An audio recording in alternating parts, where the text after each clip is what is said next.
আমার চরিত্র নিয়ে সন্দেহ করছিস? আরে ভোসরাগুলো, তোরা কি এসব আজগবি কথা বন্ধ করবি?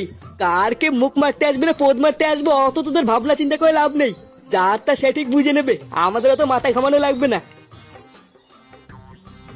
কিরে গামারি গুলো, বৌদির বাড়ি থেকে তোরা কি কেউ খোঁজ খবর নিয়েছিস নাকি? হ্যাঁ বৌদি, বৌদি আমার কিনা? চোদনা গুলো তোরা ভুলে গেলি কালকে শ্মশানে গিয়ে যার বরের গুষ্টির গুদ মেরে আসলাম সেরে। এই ব্যাপারটা কি বলতো? তুই কালকের থেকে ঠাকুমাকে বৌদি বলতিস কেন? তোর কি বড় লেওড়া তার তুই সব কেটে গেছে নাকি? ঠাকুমাকে ঠাকুমা বলতে কি হয়? আরে চোদন, তোর তো দেখছি সেই চোদন। হ্যাঁ ও বারা, তোরা এসে বুঝবি না, ওইসব বাদ দে। আমি কি বলছি আগে সেটা শোন।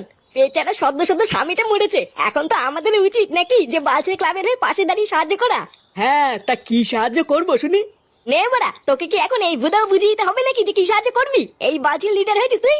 ভোসরাগুলো, আমরা যদি এখন পাশে দাঁড়িয়ে সাহায্য না করি তাহলে কি বরের শ্রাদ্ধটা দেহ ব্যবসা করে করবো নাকি? হ্যাঁ গো পল্টুদা, ফুটো কিন্তু এটা ঠিকই বলেছে, আমাদের কিন্তু এখন পাশে থাকা উচিত। হ্যাঁ, বাড়ার বেলা আমি সবসময় ঠিকই বলি। নে নে, চল চল।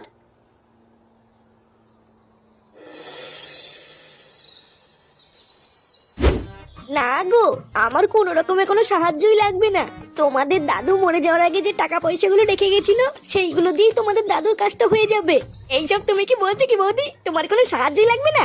জানো, দাদু মরে যাওয়ার পর থেকে তোমার যে কি হবে এটা ভেবে তো আমার সারা রাত ঘুমই নেই। আর এখন তুমি কিনা বলছো তোমার কোনো সাহায্য লাগবে না, তাই হয় নাকি? হ্যাঁ না না, আমি সত্যি বলছি, আমার এই মুহূর্তে কোনো টাকা পয়সা লাগবে না।